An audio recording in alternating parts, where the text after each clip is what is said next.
Thank you so much for attending the Happy Hips Healthy Core workshop. And thank you for your patience with receiving this video. It's a little bit of homework for you post-workshop. So you're going to need a couple things. And really, I picked just the simplest things to get your hands on. One is a small Nerf ball, and you can check these out at the local big box stores in the toy section. And then a small tennis ball size bouncy ball that's on the soft side. Pinky balls are a little bit softer than tennis balls. Or you can use a tennis ball, but the best ones are the dead ones, like from the used sporting goods store. So, let's get started. First, start with your breath. If it's comfortable for you, close your eyes. And imagine that ball we talked about, inhaling all the way down into the basin of the pelvis. Then as you exhale, float the ball up and grow your spine longer. Inhale, the ball moves down and into the basin of the pelvis. And exhale, float the ball up. Inhale, the ball moves down into the basin of the pelvis. Exhale, float the ball up the spine all the way to the heart. And one more time, inhale, move the ball down into the basin of the pelvis. And exhale, float the ball up. Good. Now, standing comfortably, shift your weight onto your left leg and shake out your right ankle and knee and hip. And when you go to do the hip, think about a top-loading washing machine, right? Like the tissues in the leg wrapping around the femur. And switch ankle and knee and hip. Yeah. And again, think of the tissues around the femur working like they're in a top-loading washing machine. And right wrist, and elbow, and shoulder. Then left wrist, and elbow, and shoulder. Now take a slightly wider stance and spin for your upper back. If you would like, the pelvis can go with you, the knees can go with you. Take a big inhale, fill the back ribs, and release to bring your feet back into a comfortable standing. Now, take your ball, the smaller one, the firmer one, and roll out your right foot, just back and forth. Now, soften both ankles, both knees, and both hips. Take the ball of the foot to the floor, and then the heel to the floor. And the ball of the foot to the floor, and the heel to the floor. Ball of the foot to the floor, and heel to the floor. And ball of the foot to the floor, and heel to the floor. Good, and roll around a little bit again. Then shift to the second side. Yeah. Roll around your left foot. Then ball of the foot to the floor and heel to the floor. And ball of the foot to the floor and heel to the floor. Soft ankles. Ball of the foot to the floor and heel to the floor, and ball of the foot to the floor, and heel to the floor. And roll again. So if that feels a little bit confusing to your mind, instead of looking down and trying to see what's going on, which will just throw your entire posture off, play around with it in front of the mirror. And that way you'll also see if you're more likely to pronate or supinate, that means having either the ankle fall in or the ankle fall out. And you can really work on soft articulation within that straight line.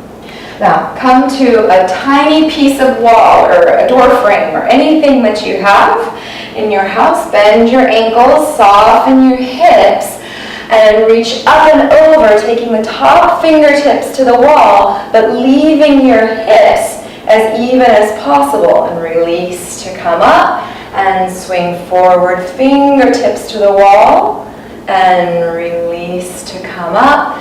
And forward, fingertips to the wall, and release, and fingertips to the wall, and release. Then turn for the second side. Bend your ankles, bend your hips. Try to keep your hips over your ankles, and inhale, sweep the middle of the room, arm forward and to the wall, and release. And forward and to the wall, and release, and forward and to the wall, and release, and forward and to the wall, and release. Turn around, second side, and we'll go right into the standing hip protocol. Okay, this is the little game that we play in the workshop. So soft ankles, soft hips. You can have your hand at a wall, or you can be in the center of the room, or you can have a hand at the chair. Do what's best for you for balance. Soft ankle, soft hip. Bring the right knee up, and down, and catch, and down, and catch, and down, and catch. Now this time catch the inner ankle, so you hold. Let the knee fall out, and this is for your arm to do instead of your leg, right? So using the leg, you'd be pushing out into the hand, but using the arm, you get articulation at the hip joint. So knee goes out, and in, and out, and in, and out, and in, and out, and release. Then shift to catch the ankle behind you. Right? Another way to do that is to bend knees and hips, come forward, drive the knee up and catch, and then come up. The second way is easier. Then from here, just reach through the top of that knee. This is meant just for lengthening the front of the hip. So reach and soften, and reach, and soften, and reach, and soften, and reach, and release. Then shift to the second side, yeah? Knee up, and drop, and up, and drop, and up, and drop, and up. Then hold, catch the inner ankle, and move the knee out, and release. And one side will be different than the other. This side is a little different today. And out, and release, and out, and release, and out, and drop. Now, either come forward to catch the ankle, or bring the heel up to the hip and catch, and drive through the knee, and up, and through the knee, and up, and through the knee, and up, and through the knee, and up, and release. And then check in with your hips, wiggle around, and come all the way down to the floor. So now we have the supine hip protocol.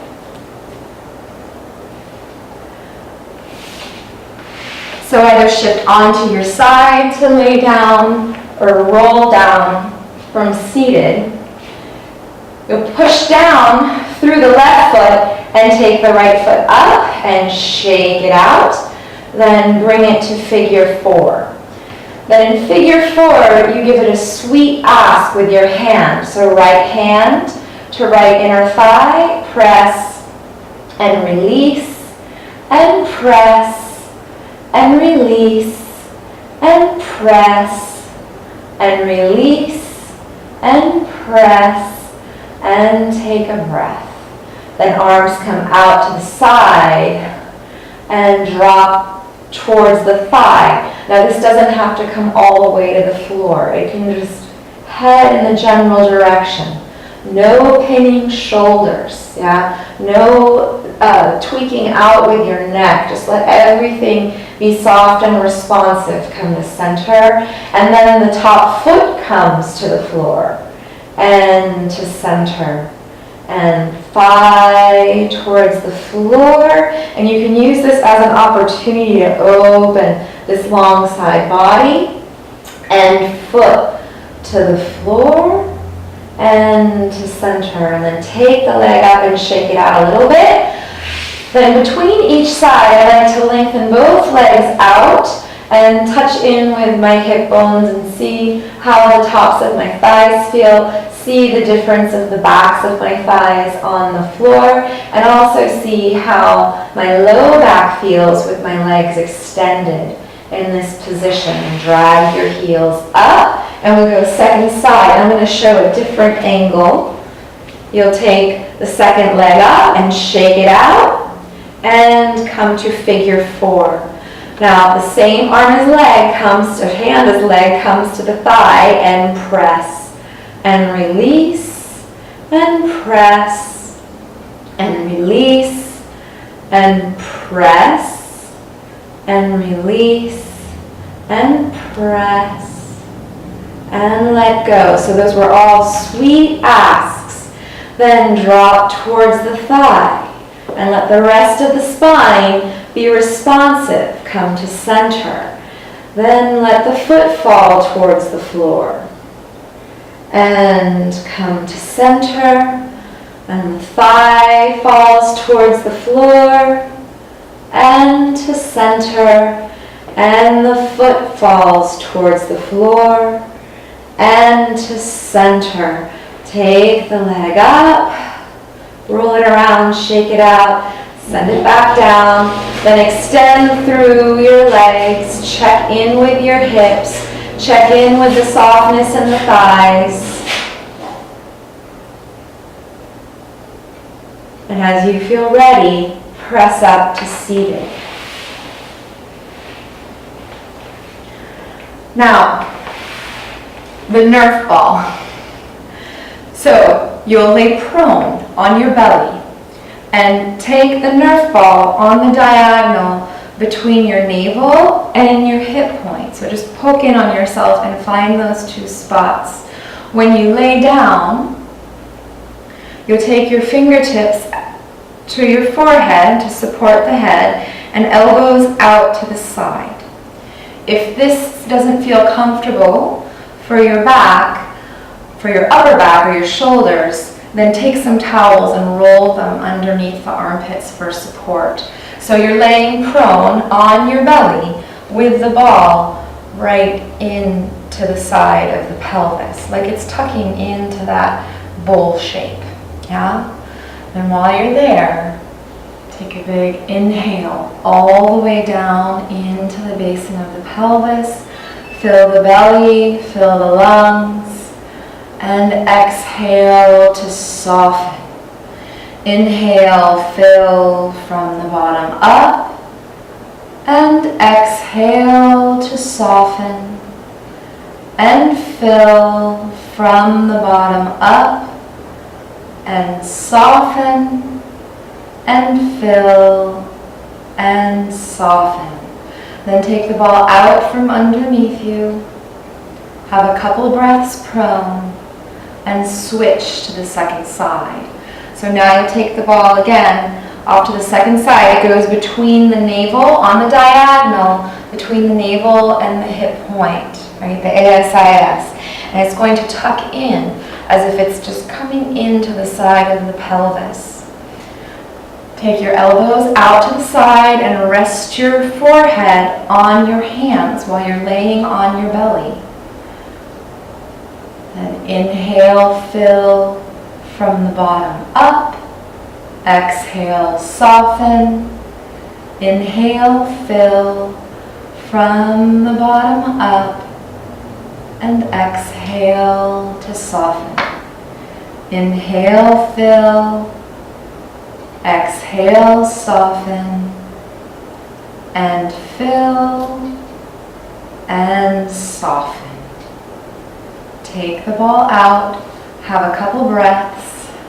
Check in with how you feel. Reach a little longer through the right leg and a little longer through the left leg. Shift onto your favorite side and press up to seated. Once seated, come up to standing in a way that feels safe and good to you. And we'll finish with beginning to make some connections. So one of the simplest ways I like to do that, because once you get release happening in your body, that's amazing. But then it's also time to begin rebuilding in a really elastic and wonderful way. So take your hands to your belly so that your thumbs feel the bottom ribs and your pinky fingers can feel the top of your pelvis. Yeah. And imagine, we're going to just do a little bit of articulation. In fact, go ahead and play around. Imagine moving from the center out. Yeah? So imagine all the tissues around the spine are involved with that dynamic. Then come to center, lift up and over to the right. So the right side stays long. And come up and go up and over to the left. So there's no collapsing this thumb and pinky finger towards each other. That side stays open. And come up. And again to the right. And up. And to the left. And up. And you can even play with it twisting. It's very hard to keep that shorter side long. And to center, and twist, and to center. And move back and forth one more time. Each side twist, and center, and twist, and center. So those actions, that way of moving, translates into all your regular poses. Yeah? So for example, coming into a warrior two, I'm going to move this way so you can see. It is really common to sit in the low back. We spend a lot of time sitting in our low backs. So there's a back bend, and you want to honor that, but go ahead and keep space happening through the sidelines, through the front line, and even through the back, even though the back bend is going there as you come in and out of these poses for your spine. Thank you so much. It was lovely working with you, and I hope we get to work again.